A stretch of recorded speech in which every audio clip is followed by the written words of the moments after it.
श्री अष्टलक्ष्मी स्तोत्रम् सुमनसवन्दित सुन्दरि माधवी चन्द्र सहोदरी हेममये मुनिगणमण्डित मोक्षप्रदायिनि मञ्जुलभाषिणि वेदनुते पंकजवासिनि देवसुपूजित सद्गुणवर्षिणि शान्तियुते जय जय हे मधुसूदन कामिनि आदिलक्ष्मि सदा पालय माम् अहि कलिकल्मषनाशिनि कामिनि वैदिकरूपिणि वेदमये क्षीरसमुद्भव मङ्गलरूपिणि मन्त्रनिवासिनि मन्त्रनुते मङ्गलदायिनि अम्बुजवासिनि देवगणाश्रितपादयुते जय जय हे मधुसूदन कामिनि धान्यलक्ष्मि सदा पालय माम् जय वरवर्णिनि वैष्णवि भार्गवि मन्त्रस्वरूपिणि मन्त्रमये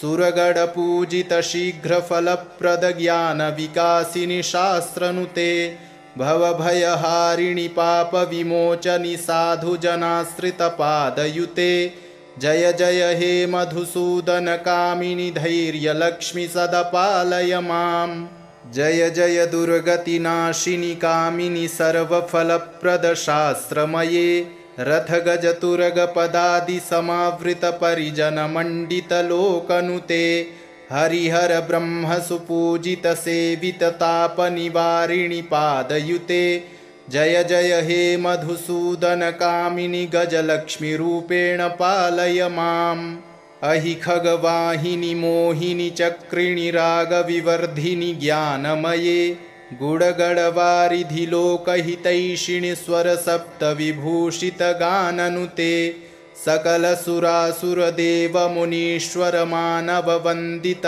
पादयुते जय जय हे मधुसूदन कामिनि सन्तानलक्ष्मि त्वं पालय माम् जय कमलासनि सद्गतिदायिनि ज्ञानविकासिनि गानमये अनुदिनमर्चित कुङ्कुमधूसरभूषित वासितवाद्यनुते कनकधरास्तुति वैभववन्दित शङ्करदेशिकमान्यपदे जय जय हे मधुसूदन कामिनि विजयलक्ष्मि सदा पालय माम् प्रणतसुरेश्वरि भारति भार्गवि शोकविनाशिनि रत्नमये मणिमयभूषित कर्णविभूषण शान्ति समावृत हास्यमुखे नवनिधिदायिनि कलिमलहारिणि कामितफलप्रदहस्तयुते जय जय हे मधुसूदन कामिनि विद्यालक्ष्मि सदा पालय माम्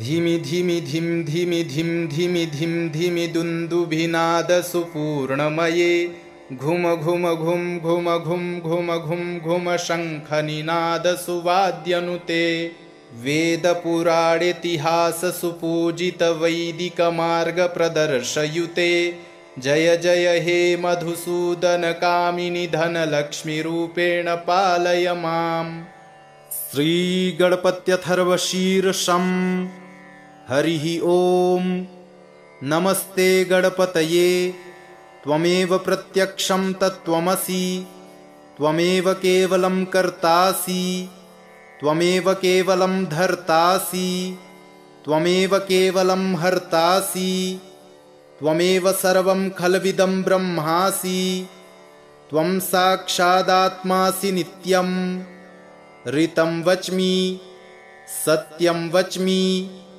अवत्वं माम् अववक्तारम् अवश्रोतारम् अवदातारम् अवधातारम् अवानूचानमवशिष्यम् अवपश्चात्तात् अवपुरस्तात् अवचोत्तरात्तात् अवदक्षिणात्तात् अवचोर्ध्वात्तात् अवाधरात्तात् सर्वतो मां पाहि पाहि समन्तात् त्वं वाङ्मयस्त्वं चिन्मयः त्वमानन्दमयस्त्वं ब्रह्ममयः त्वं सच्चिदानन्दाद्वितीयोऽसि त्वं प्रत्यक्षं ब्रह्मासि त्वं ज्ञानमयो विज्ञानमयोऽसि सर्वं जगदिदं त्वत्तो जायते सर्वं जगदिदं त्वत्तिष्ठति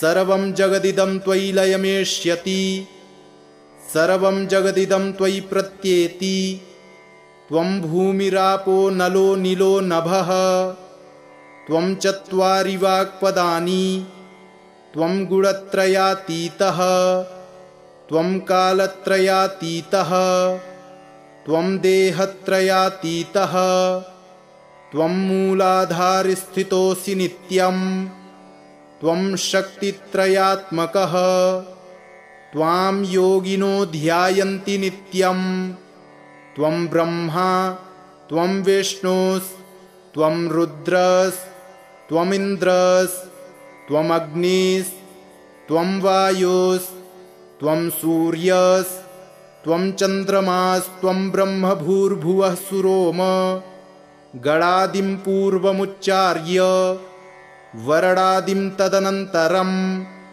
अनुस्वारः परतरः अर्धेन्दुलसितं तारेणरुद्धम् एतत्तव मनुस्वरूपं गकारः पूर्वरूपम् अकारो मध्यमरूपम् अनुस्वारश्चान्त्यरूपम् बिन्दुरुत्तररूपं नादः सन्धानं संहिता सन्धिः सैषा गणेशविद्या गणकऋषिः निच्छृद्गायत्री छन्दः श्रीमहागणपतिर्देवता ॐ गं गणपतये नमः।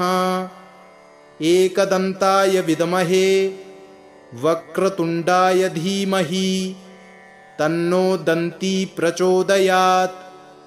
एकदन्तं चतुर्हस्तं पाशमङ्कुशधारिणम्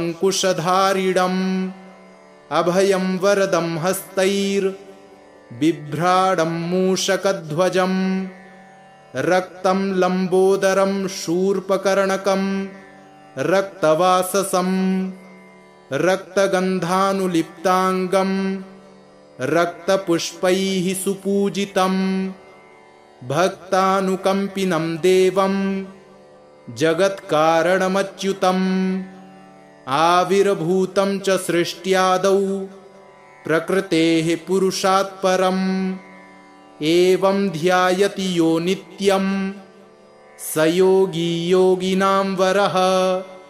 नमो व्रातपतये नमो गणपतये नमः प्रमथपतये नमस्तेऽस्तु लम्बोदरायैकदन्ताय विघ्नविनाशिने शिवसुताय श्रीवरदमूर्तये नमो नमः। सुमनसवन्दितसुन्दरि माधवि चन्द्रसहोदरि हेममये मुनिगणमण्डितमोक्षप्रदायिनि मञ्जुलभाषिणि वेदनुते पङ्कजवासिनि देवसुपूजितसद्गुणवर्षिणि शान्तियुते जय जय हे मधुसूदनकामिनि आदिलक्ष्मि सदा पालय माम्। अहि कलिकल्मषनाशिनि कामिनि वैदिकरूपिणि वेदमये क्षीरसमुद्भवमङ्गलरूपिणि मन्त्रनिवासिनि मन्त्रनुते मङ्गलदायिनि अम्बुजवासिनि देवगणाश्रितपादयुते जय जय हे मधुसूदनकामिनि धान्यलक्ष्मि सदा पालय माम्। जय वरवर्णिनि वैष्णवि भार्गवि मन्त्रस्वरूपिणि मन्त्रमये सुरगणपूजितशीघ्रफलप्रदज्ञानविकासिनि शास्त्रनुते भवभयहारिणि पापविमोचनि साधुजनाश्रितपादयुते जय जय हे मधुसूदनकामिनि धैर्यलक्ष्मि सदा पालय माम्। जय जय दुर्गतिनाशिनि कामिनि सर्वफलप्रदशास्त्रमये रथगजतुरगपदादिसमावृतपरिजनमण्डितलोकनुते हरिहर ब्रह्मसुपूजितसेविततापनिवारिणि पादयुते जय जय हे मधुसूदनकामिनि गजलक्ष्मीरूपेण पालय माम्। अहि खगवाहिनि मोहिनि चक्रिणि रागविवर्धिनि ज्ञानमये गुणगणवारिधि लोकहितैषिणि स्वरसप्तविभूषितगाननुते सकलसुरासुरदेवमुनीश्वरमानववन्दितपादयुते जय जय हे मधुसूदनकामिनि सन्तानलक्ष्मि त्वं पालय माम्। जय कमलासनि सद्गतिदायिनि ज्ञानविकासिनि गानमये अनुदिनमर्चितकुङ्कुमधूसरभूषितवासितवाद्यनुते कनकधरास्तुतिवैभववन्दितशङ्करदेशिकमान्यपदे जय जय हे मधुसूदनकामिनि विजयलक्ष्मि सदपालय माम्। प्रणतसुरेश्वरि भारति भार्गवि शोकविनाशिनि रत्नमये मणिमयभूषितकर्णविभूषणशान्तिसमावृतहास्यमुखे नवनिधिदायिनि कलिमलहारिणि कामितफलप्रदहस्तयुते जय जय हे मधुसूदनकामिनि विद्यालक्ष्मि सदपालय माम्। धिमि धिमि धिं धिमि धिं धिमि धिं धिमि दुन्दुभिनादसुपूर्णमये घुम घुम घुं घुम घुं घुम घुं घुम शङ्खनिनादसुवाद्यनुते वेदपुराणेतिहाससुपूजितवैदिकमार्गप्रदर्शयुते जय जय हे मधुसूदनकामिनि धनलक्ष्मीरूपेण पालय माम्। हरिः ॐ नमस्ते गणपतये त्वमेव प्रत्यक्षं तत्त्वमसि त्वमेव केवलं कर्तासि त्वमेव केवलं धर्तासि त्वमेव केवलं हर्तासि त्वमेव सर्वं खल्विदं ब्रह्मासि त्वं साक्षादात्मासि नित्यं ऋतं वच्मि सत्यं वच्मि अवत्वं माम् अववक्तारम् अवश्रोतारम् अवदातारम् अवधातारम् अवानूचानमवशिष्यम् अवपश्चात्तात् अवपुरस्तात् अवचोत्तरात्तात् अवदक्षिणात्तात् अवचोर्ध्वात्तात्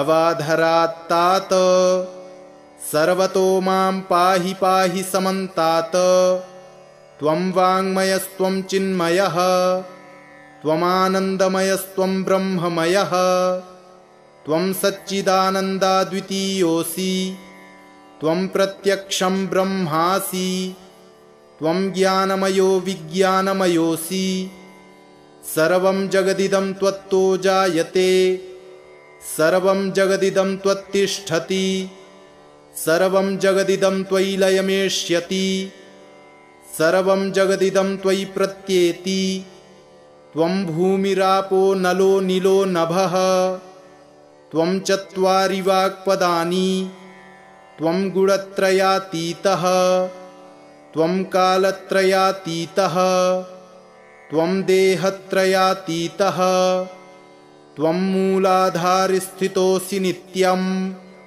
त्वं शक्तित्रयात्मकः त्वां योगिनो ध्यायन्ति नित्यं त्वं ब्रह्मा त्वं विष्णुस्त्वं रुद्रस्त्वमिन्द्रस्त्वम् अग्निस्त्वं वायुस्त्वं सूर्यस्त्वं चन्द्रमास्त्वं ब्रह्म भूर्भुवः सुरोम गणादिं पूर्वमुच्चार्य वरणादिं तदनन्तरम् अनुस्वारः परतरः अर्धेन्दुलसितं तारेणरुद्धम् एतत्तव मनुस्वरूपं गकारः पूर्वरूपम् अकारो मध्यमरूपम् अनुस्वारश्चान्त्यरूपम् बिन्दुरुत्तररूपम् नादः सन्धानम् संहिता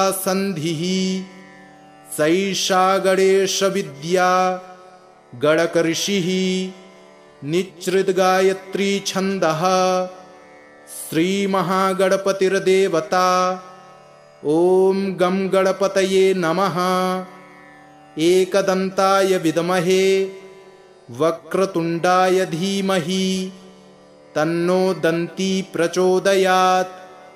एकदन्तं चतुर्हस्तं पाशमङ्कुशधारिणम् अभयं वरदं हस्तैर्बिभ्राडं मूषकध्वजं रक्तं लम्बोदरं शूर्पकर्णकं रक्तवाससं रक्तगन्धानुलिप्ताङ्गं रक्तपुष्पैः सुपूजितं भक्तानुकम्पिनं देवं जगत्कारणमच्युतम् आविर्भूतं च सृष्ट्यादौ प्रकृतेः पुरुषात् परम् एवं ध्यायति यो नित्यं स योगी योगिनां वरः।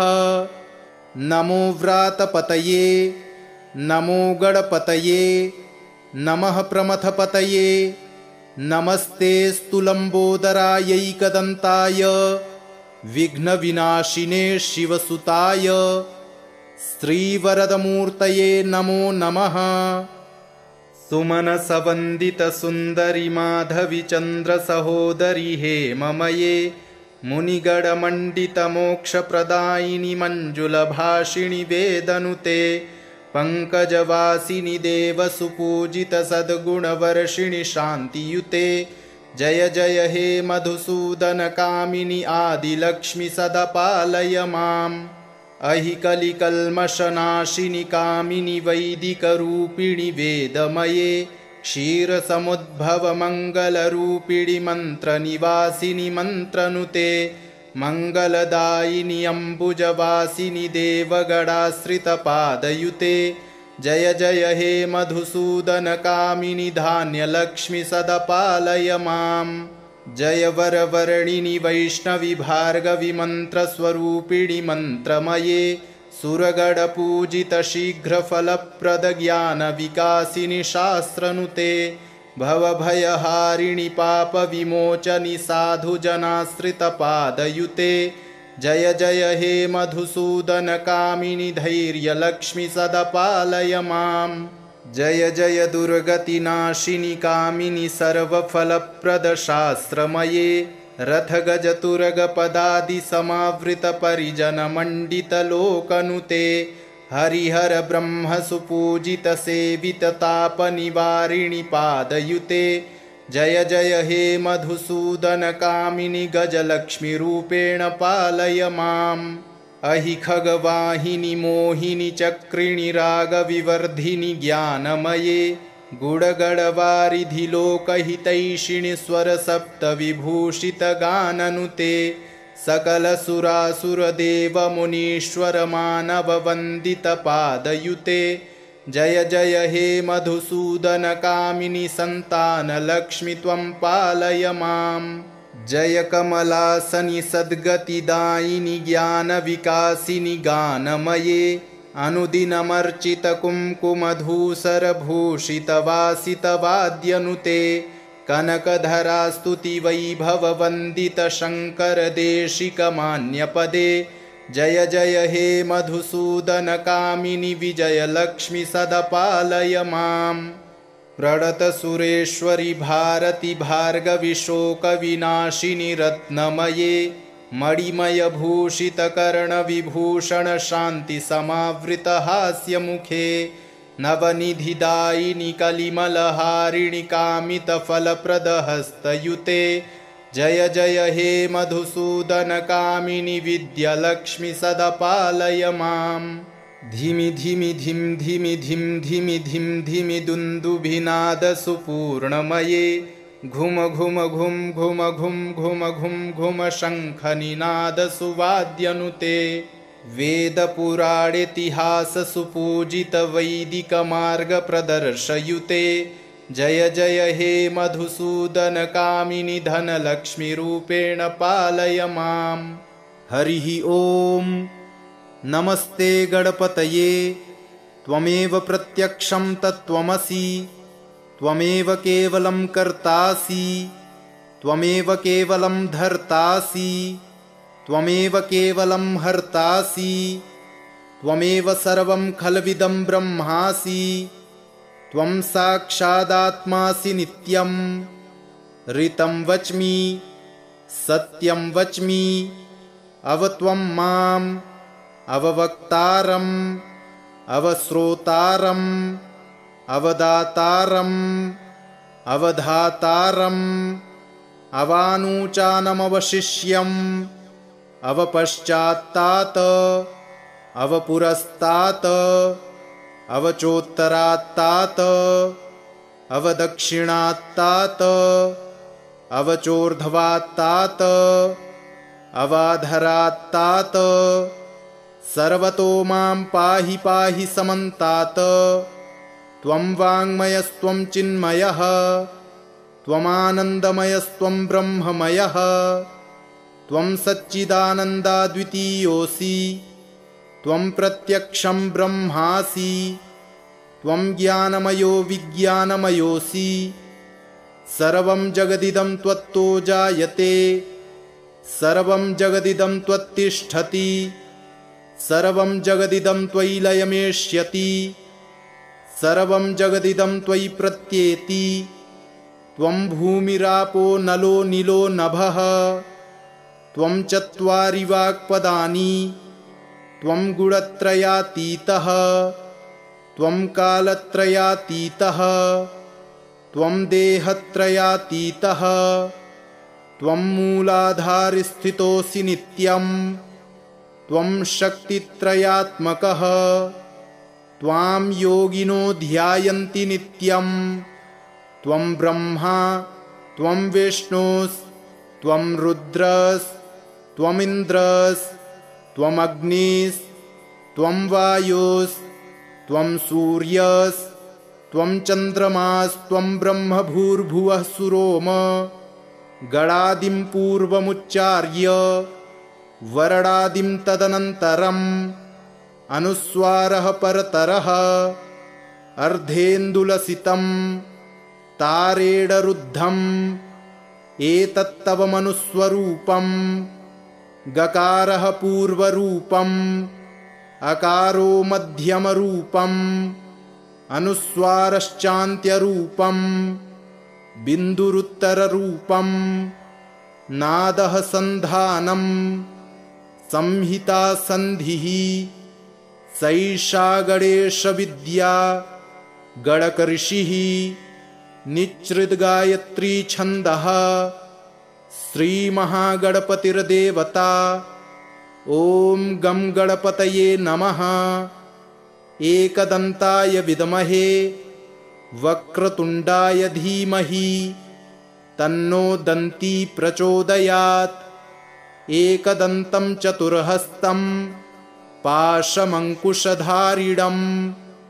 अभयं वरदं हस्तैर्बिभ्राणं मूषकध्वजम् रक्तं लम्बोदरं शूर्पकर्णकं रक्तवाससं रक्तगन्धानुलिप्ताङ्गं रक्तपुष्पैः सुपूजितं भक्तानुकम्पिनं देवं जगत्कारणमच्युतम् आविर्भूतं च सृष्ट्यादौ प्रकृतेः पुरुषात् परम् एवं ध्यायति यो नित्यं स योगी योगिनां वरः। नमो व्रातपतये नमो गणपतये नमः प्रमथपतये नमस्तेऽस्तु लम्बोदरायैकदन्ताय विघ्नविनाशिने शिवसुताय श्रीवरदमूर्तये नमो नमः। सुमनसवन्दितसुन्दरि माधवि चन्द्रसहोदरि हेममये मुनिगणमण्डितमोक्षप्रदायिनि मञ्जुलभाषिणि वेदनुते पङ्कजवासिनि देवसुपूजितसद्गुणवर्षिणि शान्तियुते। जय जय हे मधुसूदनकामिनि आदिलक्ष्मि सदा पालय माम्। अहि कलिकल्मषनाशिनि कामिनि वैदिकरूपिणि वेदमये क्षीरसमुद्भवमङ्गलरूपिणि मन्त्रनिवासिनि मन्त्रनुते मङ्गलदायिनि अम्बुजवासिनि देवगणाश्रितपादयुते। जय जय हे मधुसूदनकामिनि धान्यलक्ष्मि सदा पालय माम्। जय वरवर्णिनि वैष्णवि भार्गवि मन्त्रस्वरूपिणि मन्त्रमये सुरगणपूजितशीघ्रफलप्रदज्ञानविकासिनि शास्त्रनुते भवभयहारिणि पापविमोचनि साधुजनाश्रितपादयुते जय जय हे मधुसूदनकामिनि धैर्यलक्ष्मि सदपालय माम् जय जय दुर्गतिनाशिनि कामिनि सर्वफलप्रदशास्त्रमये रथगजतुरगपदादिसमावृतपरिजनमण्डितलोकनुते हरिहर ब्रह्मसुपूजितसेविततापनिवारिणि पादयुते जय जय हे मधुसूदनकामिनि गजलक्ष्मीरूपेण पालय माम् अहि खगवाहिनि मोहिनि चक्रिणि रागविवर्धिनि ज्ञानमये गुडगडवारिधि लोकहितैषिणि स्वरसप्तविभूषितगाननुते सकलसुरासुरदेवमुनीश्वरमानववन्दितपादयुते जय जय हे मधुसूदनकामिनि सन्तानलक्ष्मि त्वं पालय माम् जय कमलासनि सद्गतिदायिनि ज्ञानविकासिनि गानमये अनुदिनमर्चितकुङ्कुमधूसरभूषितवासितवाद्यनुते कनकधरास्तुतिवैभववन्दितशङ्करदेशिकमान्यपदे जय जय हे मधुसूदनकामिनि विजयलक्ष्मि सदपालय माम् प्रणतसुरेश्वरि भारति भार्गवि शोकविनाशिनि रत्नमये मणिमयभूषितकर्णविभूषणशान्तिसमावृतहास्यमुखे नवनिधिदायिनि कलिमलहारिणि कामितफलप्रदहस्तयुते जय जय हे मधुसूदनकामिनि विद्यालक्ष्मि सदपालय माम् धिमि धिमि धिं धिमि धिं धिमि धिं धिमि दुन्दुभिनादसुपूर्णमये घुम घुम घुं घुम घुं घुम घुं घुम शङ्खनिनादसुवाद्यनुते वेदपुराणेतिहाससुपूजितवैदिकमार्गप्रदर्शयुते जय जय हे मधुसूदनकामिनि धनलक्ष्मीरूपेण पालय माम् हरिः ॐ नमस्ते गणपतये त्वमेव प्रत्यक्षं तत्त्वमसि त्वमेव केवलं कर्तासि त्वमेव केवलं धर्तासि त्वमेव केवलं हर्तासि त्वमेव सर्वं खल्विदं ब्रह्मासि त्वं साक्षादात्मासि नित्यं ऋतं वच्मि सत्यं वच्मि अवत्वं माम् अववक्तारम् अवश्रोतारम् अवदातारम् अवधातारम् अवानूचानमवशिष्यम् अवपश्चात्तात् अवपुरस्तात् अवचोत्तरात्तात् अवदक्षिणात्तात् अवचोर्ध्वात्तात् अवाधरात्तात् सर्वतो मां पाहि पाहि समन्तात् त्वं वाङ्मयस्त्वं चिन्मयः त्वमानन्दमयस्त्वं ब्रह्ममयः त्वं सच्चिदानन्दाद्वितीयोऽसि त्वं प्रत्यक्षं ब्रह्मासि त्वं ज्ञानमयो विज्ञानमयोऽसि सर्वं जगदिदं त्वत्तो जायते सर्वं जगदिदं त्वत्तिष्ठति सर्वं जगदिदं त्वयि लयमेष्यति सर्वं जगदिदं त्वयि प्रत्येति त्वं भूमिरापो नलो नीलो नभः त्वं चत्वारि वाक्पदानि त्वं गुणत्रयातीतः त्वं कालत्रयातीतः त्वं देहत्रयातीतः त्वं मूलाधारस्थितोऽसि नित्यम् त्वं शक्तित्रयात्मकः त्वां योगिनो ध्यायन्ति नित्यं त्वं ब्रह्मा त्वं विष्णुस्त्वं रुद्रस्त्वमिन्द्रस्त्वमग्निस्त्वं वायुस्त्वं सूर्यस्त्वं चन्द्रमास्त्वं ब्रह्म भूर्भुवः सुरोम गणादिं पूर्वमुच्चार्य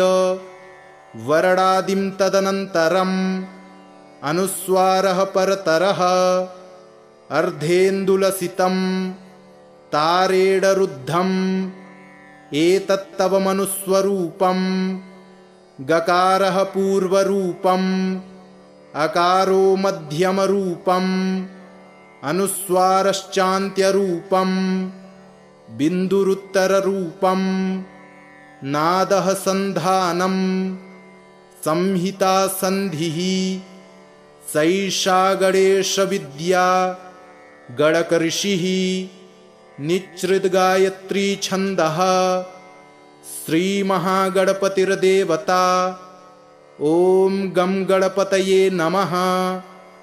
एकदन्ताय विद्महे वक्रतुण्डाय धीमहि तन्नो दन्ती प्रचोदयात्।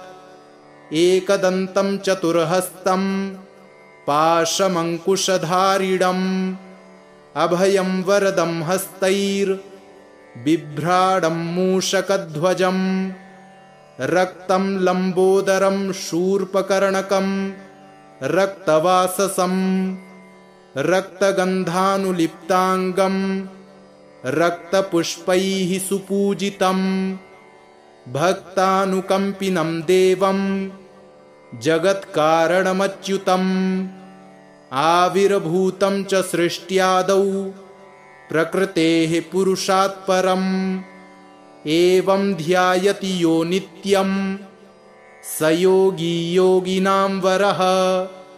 नमो व्रातपतये नमो गणपतये नमः प्रमथपतये नमस्ते स्तुलम्बोदरायैकदन्ताय विघ्नविनाशिने शिवसुताय श्रीवरदमूर्तये नमो नमः।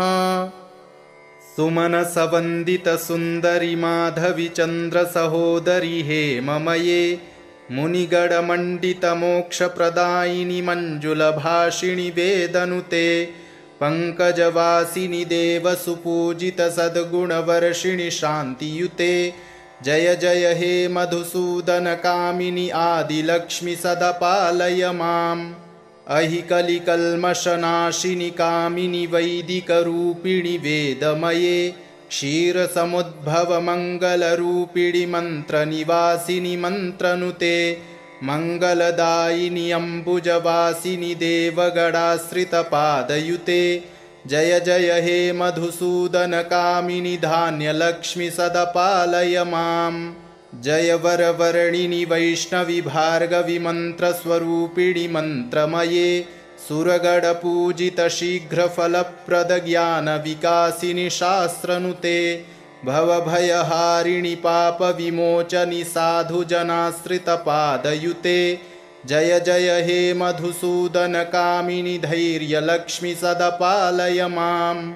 जय जय दुर्गतिनाशिनि कामिनि सर्वफलप्रदशास्त्रमये रथगजतुरगपदादिसमावृतपरिजनमण्डितलोकनुते हरिहर ब्रह्मसुपूजितसेविततापनिवारिणि पादयुते। जय जय हे मधुसूदनकामिनि गजलक्ष्मीरूपेण पालय माम्। अहि खगवाहिनि मोहिनि चक्रिणि रागविवर्धिनि ज्ञानमये गुडगडवारिधि लोकहितैषिणि स्वरसप्तविभूषितगाननुते सकलसुरासुरदेवमुनीश्वरमानववन्दितपादयुते। जय जय हे मधुसूदनकामिनि सन्तानलक्ष्मि त्वं पालय माम्। जय कमलासनि सद्गतिदायिनि ज्ञानविकासिनि गानमये अनुदिनमर्चितकुङ्कुमधूसरभूषितवासितवाद्यनुते कनकधरास्तुतिवैभववन्दितशङ्करदेशिकमान्यपदे। जय जय हे मधुसूदनकामिनि विजयलक्ष्मि सदा पालय माम्।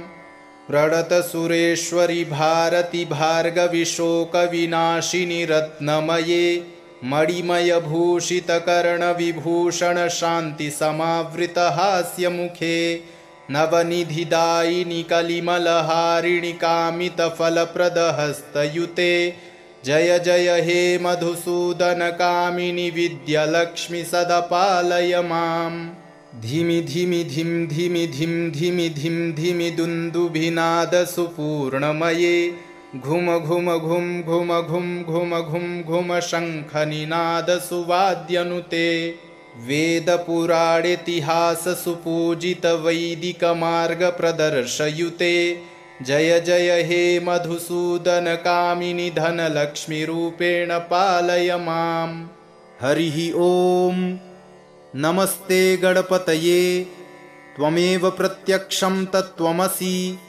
त्वमेव केवलं कर्तासि त्वमेव केवलं धर्तासि त्वमेव केवलं हर्तासि त्वमेव सर्वं खल्विदं ब्रह्मासि त्वं साक्षादात्मासि नित्यं ऋतं वच्मि सत्यं वच्मि अवत्वं माम् अववक्तारम् अवश्रोतारम् अवदातारम् अवधातारम् अवानूचानमवशिष्यम् अवपश्चात्तात् अवपुरस्तात् अवचोत्तरात्तात् अवदक्षिणात्तात् अवचोर्ध्वात्तात् अवाधरात्तात् सर्वतो मां पाहि पाहि समन्तात् त्वं वाङ्मयस्त्वं चिन्मयः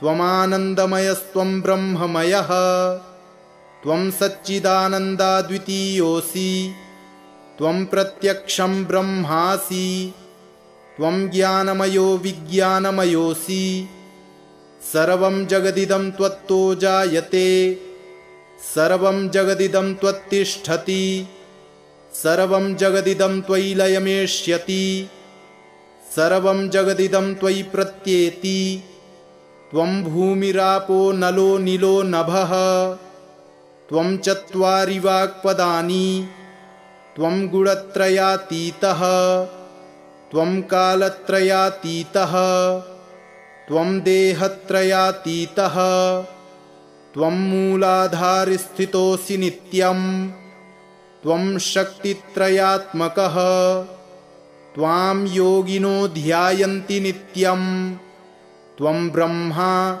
त्वं विष्णुस्त्वं रुद्रस्त्वमिन्द्रस्त्वं अग्निस्त्वं वायुस्त्वं सूर्यस्त्वं चन्द्रमास्त्वं ब्रह्म भूर्भुवः सुरोम गणादिं पूर्वमुच्चार्य वरणादिं तदनन्तरम् अनुस्वारः परतरः अर्धेन्दुलसितं तारेडरुद्धम् एतत्तव मनुस्वरूपं गकारः पूर्वरूपम् अकारो मध्यमरूपम् अनुस्वारश्चान्त्यरूपम् बिन्दुरुत्तररूपम् नादः सन्धानम् संहिता सन्धिः सैषा गणेशविद्या गणकऋषिः निच्छृद्गायत्री छन्दः श्रीमहागणपतिर्देवता ॐ गं गणपतये नमः एकदन्ताय विद्महे वक्रतुण्डाय धीमहि तन्नो दन्ती प्रचोदयात् एकदन्तं चतुर्हस्तं पाशमङ्कुशधारिणम् अभयं वरदं हस्तैर्बिभ्राडं मूषकध्वजं रक्तं लम्बोदरं शूर्पकर्णकं रक्तवाससं रक्तगन्धानुलिप्ताङ्गं रक्तपुष्पैः सुपूजितं भक्तानुकम्पिनं देवं जगत्कारणमच्युतम् आविर्भूतं च सृष्ट्यादौ प्रकृतेः पुरुषात् परम् एवं ध्यायति यो नित्यं स योगी योगिनां वरः। नमो व्रातपतये नमो गणपतये नमः प्रमथपतये नमस्तेऽस्तु लम्बोदरायैकदन्ताय विघ्नविनाशिने शिवसुताय श्रीवरदमूर्तये नमो नमः।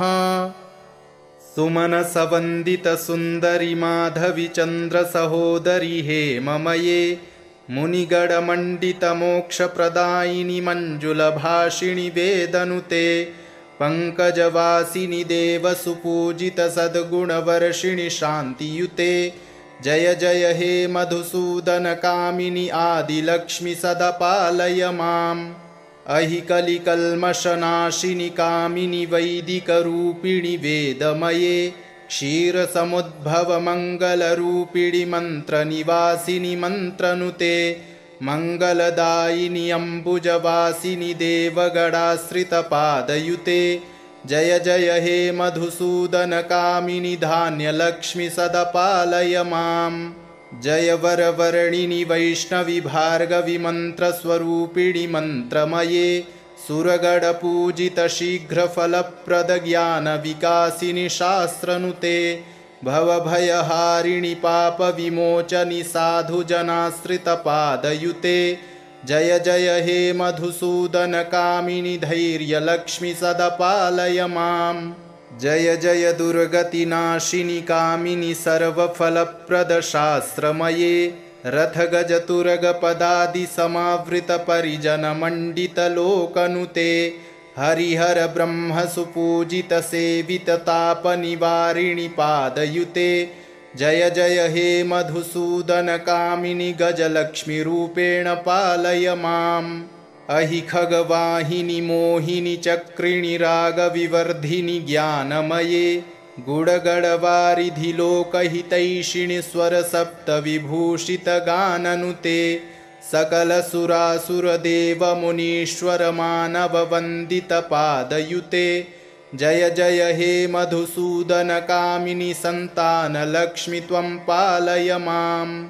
जय कमलासनि सद्गतिदायिनि ज्ञानविकासिनि गानमये अनुदिनमर्चितकुङ्कुमधूसरभूषितवासितवाद्यनुते कनकधरास्तुतिवैभववन्दितशङ्करदेशिकमान्यपदे। जय जय हे मधुसूदनकामिनि विजयलक्ष्मि सदा पालय माम्। प्रणतसुरेश्वरि भारति भार्गवि शोकविनाशिनि रत्नमये मणिमयभूषितकर्णविभूषण शान्तिसमावृतहास्यमुखे नवनिधिदायिनि कलिमलहारिणि कामितफलप्रदहस्तयुते। जय जय हे मधुसूदनकामिनि विद्यालक्ष्मि सदा पालय माम्। धिमि धिमि धिं धिमि धिं धिमि धिं धिमि दुन्दुभिनादसुपूर्णमये घुम घुम घुं घुम घुं घुम घुं घुम शङ्खनिनादसुवाद्यनुते वेदपुराणेतिहाससुपूजितवैदिकमार्गप्रदर्शयुते। जय जय हे मधुसूदनकामिनि धनलक्ष्मीरूपेण पालय माम्। हरिः ॐ नमस्ते गणपतये त्वमेव प्रत्यक्षं तत्त्वमसि त्वमेव केवलं कर्तासि त्वमेव केवलं धर्तासि त्वमेव केवलं हर्तासि त्वमेव सर्वं खल्विदं ब्रह्मासि त्वं साक्षादात्मासि नित्यं ऋतं वच्मि सत्यं वच्मि अवत्वं माम् अववक्तारम् अवश्रोतारम् अवदातारम् अवधातारम् अवानूचानमवशिष्यम् अवपश्चात्तात् अवपुरस्तात् अवचोत्तरात्तात् अवदक्षिणात्तात् अवचोर्ध्वात्तात् अवाधरात्तात् सर्वतो मां पाहि पाहि समन्तात्। त्वं वाङ्मयस्त्वं चिन्मयः त्वमानन्दमयस्त्वं ब्रह्ममयः त्वं सच्चिदानन्दाद्वितीयोऽसि त्वं प्रत्यक्षं ब्रह्मासि त्वं ज्ञानमयो विज्ञानमयोऽसि सर्वं जगदिदं त्वत्तो जायते, सर्वं जगदिदं त्वत्तिष्ठति, सर्वं जगदिदं त्वयि लयमेष्यति, सर्वं जगदिदं त्वयि प्रत्येति।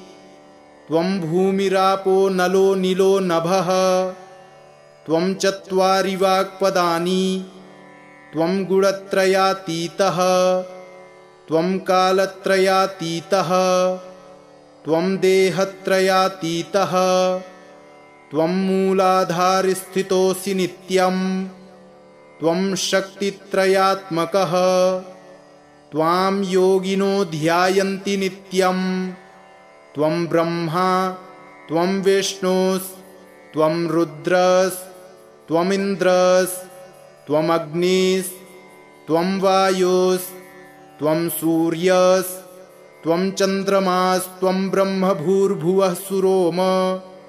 गणादिं पूर्वमुच्चार्य वरणादिं तदनन्तरम् अनुस्वारः परतरः अर्धेन्दुलसितं तारेणरुद्धम् एतत्तव मनुस्वरूपम्। गकारः पूर्वरूपम्, अकारो मध्यमरूपम्, अनुस्वारश्चान्त्यरूपम्, बिन्दुरुत्तररूपम्, नादः सन्धानम्, संहिता सन्धिः। सैषा गणेशविद्या गणकऋषिः निच्छृद्गायत्री छन्दः। श्रीमहागणपतिर्देवता। ॐ गं गणपतये नमः। एकदन्ताय विद्महे वक्रतुण्डाय धीमहि तन्नो दन्ती प्रचोदयात्। एकदन्तं चतुर्हस्तं पाशमङ्कुशधारिणम् अभयं वरदं हस्तैर्बिभ्राणं मूषकध्वजम् रक्तं लम्बोदरं शूर्पकर्णकं रक्तवाससं रक्तगन्धानुलिप्ताङ्गं रक्तपुष्पैः सुपूजितं भक्तानुकम्पिनं देवं जगत्कारणमच्युतम् आविर्भूतं च सृष्ट्यादौ प्रकृतेः पुरुषात् परम् एवं ध्यायति यो नित्यं स योगी योगिनां वरः। नमो व्रातपतये नमो गणपतये नमः प्रमथपतये नमस्ते स्तुलम्बोदरायैकदन्ताय विघ्नविनाशिने शिवसुताय श्रीवरदमूर्तये नमो नमः। सुमनसवन्दितसुन्दरि माधवि चन्द्रसहोदरि हेममये मुनिगणमण्डितमोक्षप्रदायिनि मञ्जुलभाषिणि वेदनुते पङ्कजवासिनि देवसुपूजितसद्गुणवर्षिणि शान्तियुते।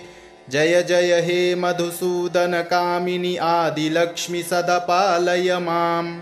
अहि कलिकल्मषनाशिनि कामिनि वैदिकरूपिणि वेदमये क्षीरसमुद्भवमङ्गलरूपिणि मन्त्रनिवासिनि मन्त्रनुते मङ्गलदायिनि अम्बुजवासिनि देवगणाश्रितपादयुते। जय जय हे मधुसूदनकामिनि धान्यलक्ष्मि सदा पालय माम्।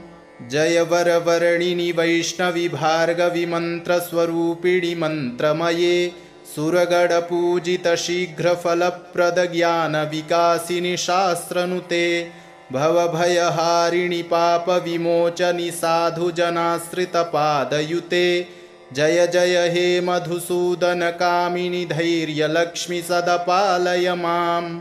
जय जय दुर्गतिनाशिनि कामिनि सर्वफलप्रद शास्त्रमये रथगजतुरगपदादिसमावृतपरिजनमण्डितलोकनुते हरिहर ब्रह्मसुपूजितसेविततापनिवारिणि पादयुते। जय जय हे मधुसूदनकामिनि गजलक्ष्मीरूपेण पालय माम्। अहि खगवाहिनि मोहिनि चक्रिणि रागविवर्धिनि ज्ञानमये गुडगडवारिधिलोकहितैषिणि स्वरसप्तविभूषितगाननुते सकलसुरासुरदेवमुनीश्वरमानववन्दितपादयुते जय जय हे मधुसूदनकामिनि सन्तानलक्ष्मि त्वं पालय माम् जय कमलासनि सद्गतिदायिनि ज्ञानविकासिनि गानमये अनुदिनमर्चितकुङ्कुमधूसरभूषितवासितवाद्यनुते कनकधरास्तुतिवैभववन्दितशङ्करदेशिकमान्यपदे जय जय हे मधुसूदनकामिनि विजयलक्ष्मि सदपालय माम् प्रणतसुरेश्वरि भारति भार्गवि शोकविनाशिनि रत्नमये मणिमयभूषितकर्णविभूषणशान्तिसमावृतहास्यमुखे नवनिधिदायिनि कलिमलहारिणि कामितफलप्रदहस्तयुते जय जय हे मधुसूदनकामिनि विद्यालक्ष्मि सदपालय माम् धिमि धिमि धिं धिमि धिं धिमि धिं धिमि दुन्दुभिनादसुपूर्णमये घुम घुम घुं घुम घुं घुम घुं घुम शङ्खनिनादसुवाद्यनुते वेदपुराणेतिहाससुपूजितवैदिकमार्गप्रदर्शयुते जय जय हे मधुसूदनकामिनि धनलक्ष्मीरूपेण पालय माम् हरिः ॐ नमस्ते गणपतये त्वमेव प्रत्यक्षं तत्त्वमसि त्वमेव केवलं कर्तासि त्वमेव केवलं धर्तासि त्वमेव केवलं हर्तासि त्वमेव सर्वं खल्विदं ब्रह्मासि त्वं साक्षादात्मासि नित्यं ऋतं वच्मि सत्यं वच्मि अवत्वं माम् अववक्तारम् अवश्रोतारम् अवदातारम् अवधातारम् अवानूचानमवशिष्यम् अवपश्चात्तात् अवपुरस्तात् अवचोत्तरात्तात् अवदक्षिणात्तात् अवचोर्ध्वात्तात् अवाधरात्तात् सर्वतो मां पाहि पाहि समन्तात् त्वं वाङ्मयस्त्वं चिन्मयः त्वमानन्दमयस्त्वं ब्रह्ममयः त्वं सच्चिदानन्दाद्वितीयोऽसि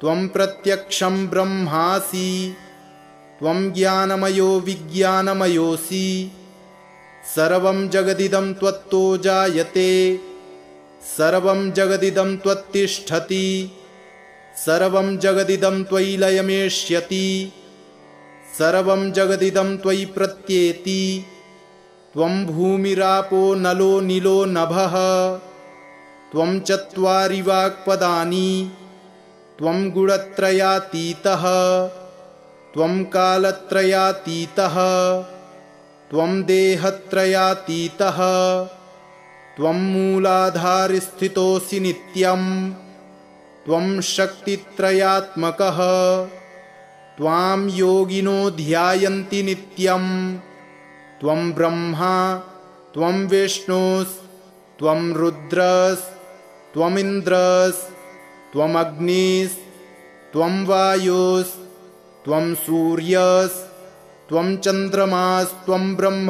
भूर्भुवः सुरोम गणादिं पूर्वमुच्चार्य वरणादिं तदनन्तरम् अनुस्वारः परतरः अर्धेन्दुलसितं तारेणरुद्धम् एतत्तव मनुस्वरूपं गकारः पूर्वरूपम् अकारो मध्यमरूपम् अनुस्वारश्चान्त्यरूपम् बिन्दुरुत्तररूपम् नादः सन्धानम् संहिता सन्धिः सैषा गणेशविद्या गणकऋषिः निच्छृद्गायत्री छन्दः श्रीमहागणपतिर्देवता ॐ गं गणपतये नमः एकदन्ताय विद्महे वक्रतुण्डाय धीमहि तन्नो दन्ती प्रचोदयात्। एकदन्तं चतुर्हस्तं पाशमङ्कुशधारिणम् अभयं वरदं हस्तैर्बिभ्राडं मूषकध्वजम् रक्तं लम्बोदरं शूर्पकर्णकं रक्तवाससं रक्तगन्धानुलिप्ताङ्गं रक्तपुष्पैः सुपूजितं भक्तानुकम्पिनं देवं जगत्कारणमच्युतम् आविर्भूतं च सृष्ट्यादौ प्रकृतेः पुरुषात् परम् एवं ध्यायति यो नित्यं स योगी योगिनां वरः। नमो व्रातपतये नमो गणपतये नमः प्रमथपतये नमस्तेऽस्तु लम्बोदरायैकदन्ताय विघ्नविनाशिने शिवसुताय श्रीवरदमूर्तये नमो नमः। सुमनसवन्दितसुन्दरि माधवि चन्द्रसहोदरि हेममये मुनिगणमण्डितमोक्षप्रदायिनि मञ्जुलभाषिणि वेदनुते पङ्कजवासिनि देवसुपूजितसद्गुणवर्षिणि शान्तियुते। जय जय हे मधुसूदनकामिनि आदिलक्ष्मि सदा पालय माम्। अहि कलिकल्मषनाशिनि कामिनि वैदिकरूपिणि वेदमये क्षीरसमुद्भवमङ्गलरूपिणि मन्त्रनिवासिनि मन्त्रनुते मङ्गलदायिनि अम्बुजवासिनि देवगणाश्रितपादयुते। जय जय हे मधुसूदनकामिनि धान्यलक्ष्मि सदा पालय माम्। जय वरवर्णिनि वैष्णवि भार्गवि मन्त्रस्वरूपिणि मन्त्रमये सुरगणपूजित शीघ्रफलप्रदज्ञानविकासिनि शास्त्रनुते भवभयहारिणि पापविमोचनि साधुजनाश्रितपादयुते। जय जय हे मधुसूदनकामिनि धैर्यलक्ष्मि सदा पालय माम्। जय जय दुर्गतिनाशिनि कामिनि सर्वफलप्रदशास्त्रमये रथगजतुरगपदादिसमावृतपरिजनमण्डितलोकनुते हरिहर ब्रह्मसुपूजितसेविततापनिवारिणि पादयुते। जय जय हे मधुसूदनकामिनि गजलक्ष्मीरूपेण पालय माम्। अहि खगवाहिनि मोहिनि चक्रिणि रागविवर्धिनि ज्ञानमये गुणगणवारिधि लोकहितैषिणि स्वरसप्तविभूषितगाननुते सकलसुरासुरदेवमुनीश्वरमानववन्दितपादयुते। जय जय हे मधुसूदनकामिनि सन्तानलक्ष्मि त्वं पालय माम्। जय कमलासनि सद्गतिदायिनि ज्ञानविकासिनि गानमये अनुदिनमर्चितकुङ्कुमधूसरभूषितवासितवाद्यनुते कनकधरास्तुतिवैभववन्दितशङ्करदेशिकमान्यपदे। जय जय हे मधुसूदनकामिनि विजयलक्ष्मि सदा पालय माम्। प्रणतसुरेश्वरि भारति भार्गवि शोकविनाशिनि रत्नमये मणिमयभूषितकर्णविभूषण शान्तिसमावृतहास्यमुखे नवनिधिदायिनि कलिमलहारिणि कामितफलप्रदहस्तयुते। जय जय हे मधुसूदनकामिनि विद्यालक्ष्मि सदा पालय माम्। धिमि धिमि धिं धिमि धिं धिमि धिं धिमि दुन्दुभिनादसुपूर्णमये घुम घुम घुं घुम घुं घुम घुं घुम शङ्खनिनादसुवाद्यनुते वेदपुराणेतिहाससुपूजितवैदिकमार्गप्रदर्शयुते। जय जय हे मधुसूदनकामिनि धनलक्ष्मीरूपेण पालय माम्।